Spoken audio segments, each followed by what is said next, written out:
Alright, welcome everyone. So this is a combo video slash deck profile, I guess, for the Chaos after Buddy Ragnarok. They got the new Revival Buddy, so that helped the deck a lot. Enables an infinite loop, so I'll be going over the demonstration of the combo and then the list I'm using it in, which you can choose to run however you want.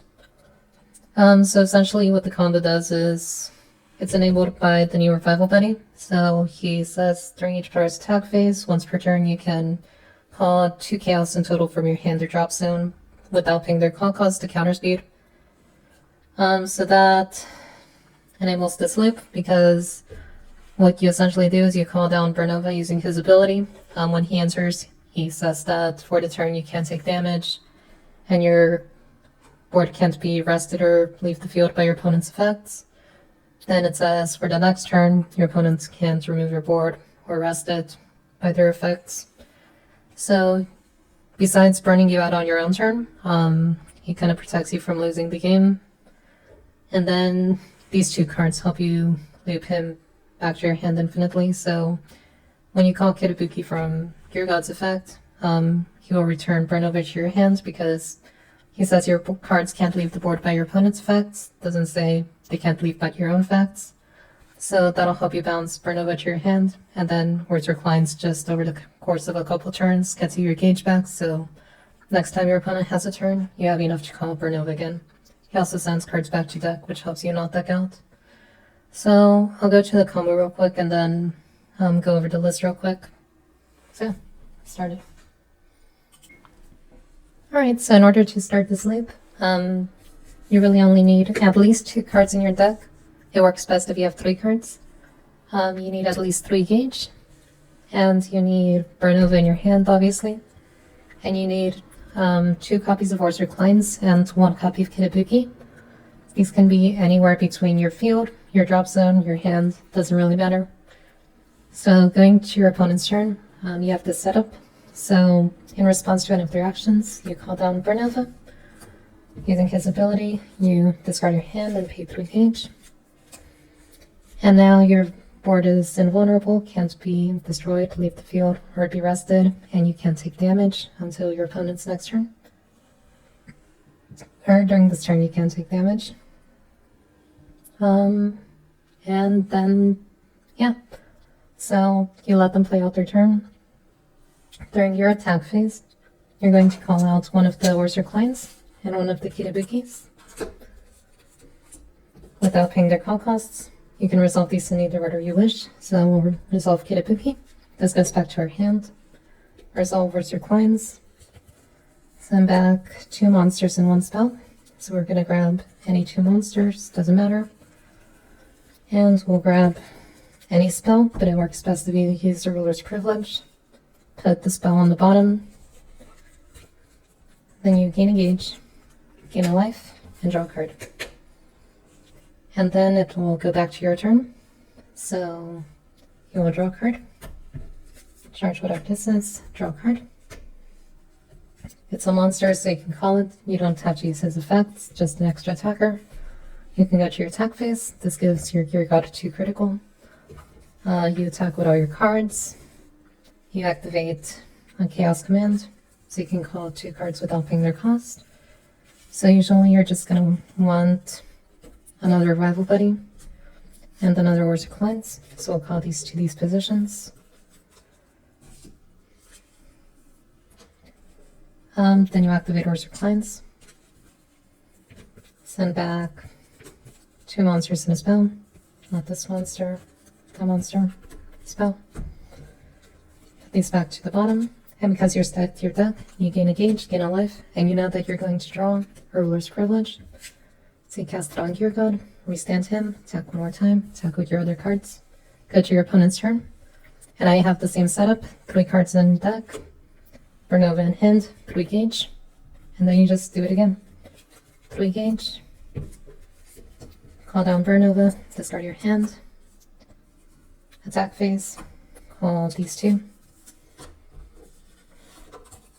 Kitabuki, bounce Bernova, Words Reclines, send back 2 cards, 2 monsters, 1 spell, find the ruler's privilege. You gain a gauge, gain a life, and draw a card.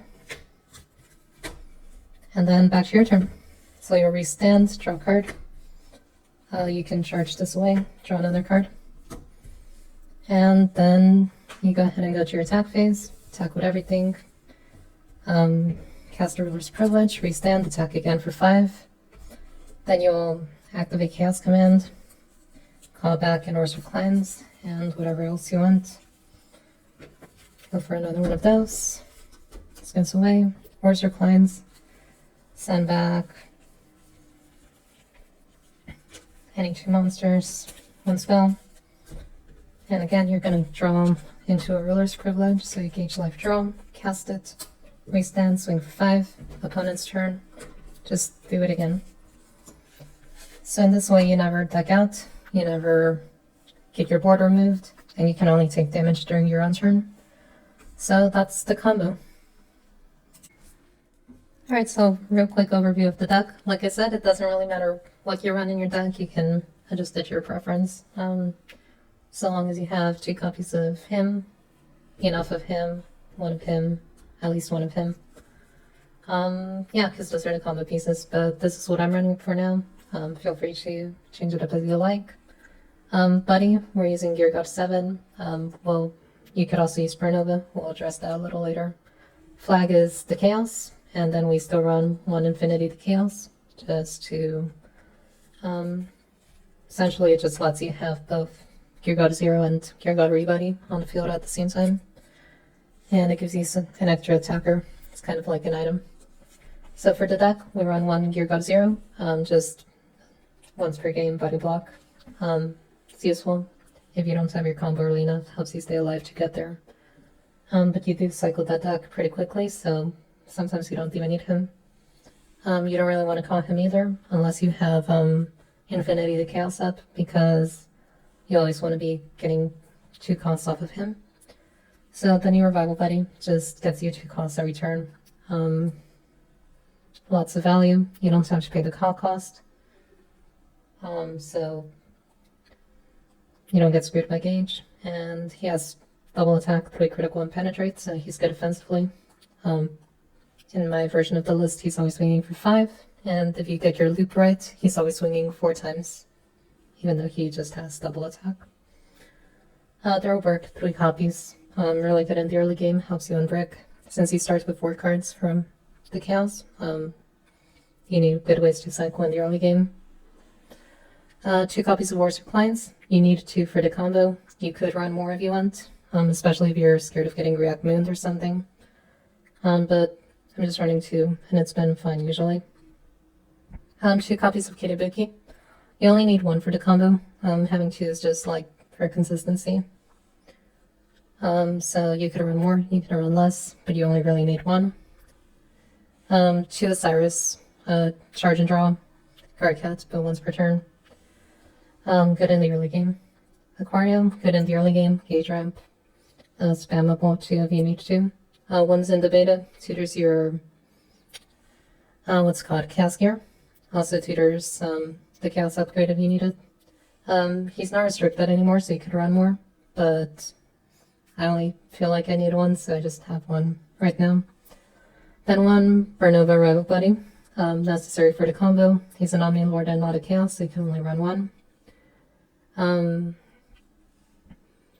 So essentially, when you call him at counter speed, you discard your hand, and you get invulnerability basically for a couple turns, and you just loop that with this deck indefinitely.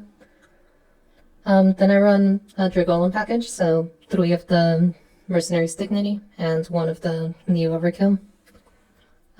So this Mercenary's Dignity, it's essentially just to help you draw in the early game. He gets a Soul Guard. Every time he's destroyed, he gets you 2 life and a draw. If there's 2 of them on the field, then anytime either of them are destroyed, that's 4 life and 2 draws. So he can help you cycle through the deck quicker, get your combo quicker. And then 1 Dragolem Revival Buddy is just an overkill, so he just gives your board some power and extra crits. So good pressure if you need it. You can run any other overkill, I just didn't have anything better to do, so I did want at least something to use the overkill on, so that's a good option. You can switch these out for an auto army package if you want, using Chaos Bots and Pentar to help you cycle, using the new Chaos Bots to get around phase enders, but since your aim is to grind out your opponent, not necessarily apply a lot of pressure, it doesn't really matter what you do, since you'll usually get there eventually. So spells now. Alright, so for spells, there are only 4 of his Ruler's Privilege. You kind of need 4 of it in this build, I think.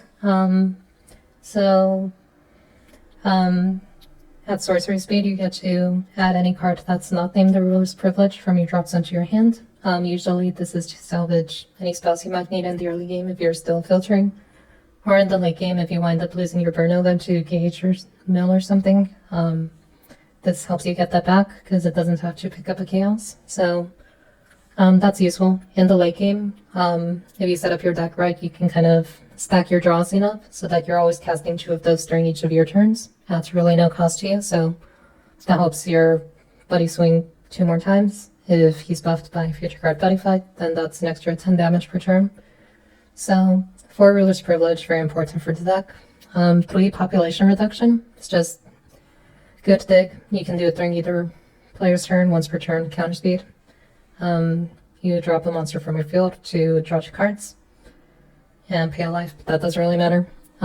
It comes well with Dragolem because you can target Gear God, then draw your 2 cards.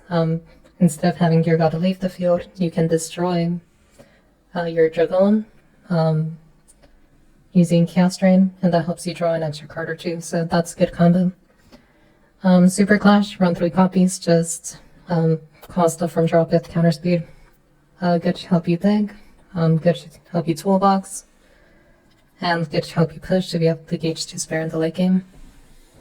3 Chaos Gear. You want to be seeing this early just because it's Chaos. You need to draw cards to make up for your smaller starting hand. You can run 2 if you want. I try to go 2. I like 3. I like seeing it consistently. And since you want to get your deck low for the combo for a perfect scenario anyways, if you're not up against mill or anything, then you can cast it a little more freely than in previous builds. 3 Unfreezing, just throw Burk but sends cards to the bottom instead of dropping them. Good filter in the early game. Like I said, 4 cards in your starting hand, you have to find ways to unbreak yourself. 2 Future card Buddyfight. It's a better launch the auto DD. Helps make sure you get your buddy. Gets you 2 gauge, so that's the call cost for your buddy. And he buffs up your buddy, which, given that the new Gear God has Penetrate, that becomes relevant, especially if you're using the Ruler's Privilege loop to swing 4 times. This is the card that could make you consider running Burnova as your buddy instead. You're never getting the critical boost from it, but you are getting a way to tutor out your most important combo piece that you can only run 1 copy of, so I haven't felt the need to do it. I feel like the deck cycles quickly enough that you'll find Burnova 99% of the time, no problem. But that is a thing you can do. There's really nothing wrong with doing it, so something to consider. 2 Complete Next, counter speed, draw a card, has other effects, but they don't really matter. Chaos Upgrade. Go upgrade your flag, search for a Gear God. Usually you're searching for Dispel or Chaos Vanguard if you need it. Good spell. You need 10 and drop to cast it. That's usually not a problem. 2 Nice One. You need to cast in the field to activate it. It's usually not a problem. 2 Electrification. Gauge 1 life 1, draw 2. If you have 4 monsters on the field. Again, good dig in the early to mid game. And 2 of the shield. It's a Dragon Emperor legend attached to a shield, so in the early game, if you don't have your combo set up, together with Gear God Zero, helps you survive. Again, it's just good dig. You could run other stuff. Again, none of this really matters. Arguably, maybe Ruler's Privilege does, but everything else, you can run whatever you want. The point of this is just to show off the combo. Alright, so real quick, let's just go over what you lose to this deck. So, even though it's an infinite loop, it does have weaknesses. So, cards that can stop you from calling by abilities. that shuts down your Gear God effect, so that means you can't do the loop. Cards that force you to discard cards make you discard Burn Nova after you've gone into the loop, and then you can't really consistently get him back. Cards that send cards from your drop zone back to the bottom of your deck. That'll shut down your loop because you need your combo pieces in drop or on field or in hand. Decks that can kill you by burning you out during your own turn. Burn Nova only protects you from burn during your opponent's turn, so you're out of luck there. And decks that can either mill you, send cards to the flag, send cards to the spell zone. They make your infinite loop no longer infinite, so that puts you in a clock. And then obviously any decks that can rush you down or cast loyalty on you, nullify your monster effects, or in any way stop you from setting up the combo, those will also win. So yeah, not a good deck, but a fun deck. Kind of a funny combo. So yeah, hope you enjoyed.